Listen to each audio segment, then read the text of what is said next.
Hej og velkommen i min pakkehule, hvor jeg står og pakker kærlighedsgaver ind til hverdag.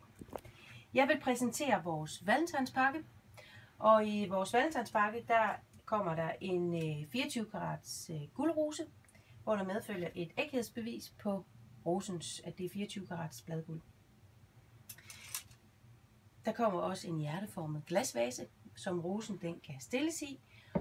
Og til sidst så har vi et 3D-kort med et pop-up hjerte indeni. Ja, og der medfølger en kuvert. Og til sidst så medfølger der så cellofan, og der medfølger bånd. Og grunden til, at det simpelthen kommer i sådan en dele, det er fordi, at vi skal have transporteret den her rose hjem til dig, så den ikke går i stykker, og det kommer i en transportæske, ligesådan at den her flotte vase, den ikke skal gå i stykker undervejs. Så, men nu vil jeg lige vise, hvordan at vi pakker den her ind, så når den kommer hjem til dig, at du kan gøre det på samme måde. Så rosen kommer ned i vasen, og kortet, som jeg viste før, der skriver du en sød lille hilsen. Pakker den ind i kuverten. Du kan eventuelt vedlægge ægthedsbeviset med kuverten, eller lade det være ved siden af. Det er helt op til dig. Sådan.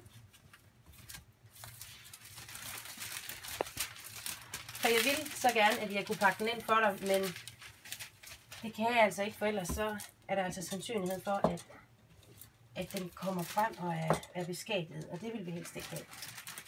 Men de to modsatte ender, de mødes her. De to modsatte, de mødes her. Sådan.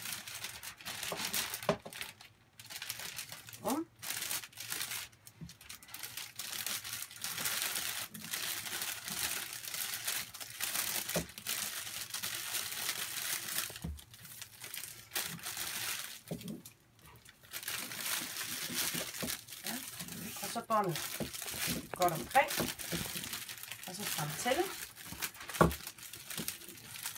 Okay, knude.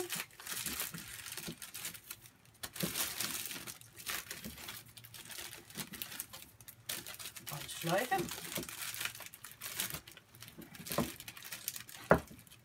Sådan.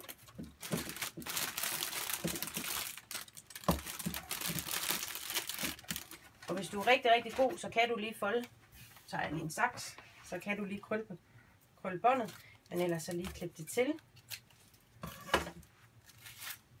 Og så afleverer du simpelthen den indpakket med kortet. Sådan her.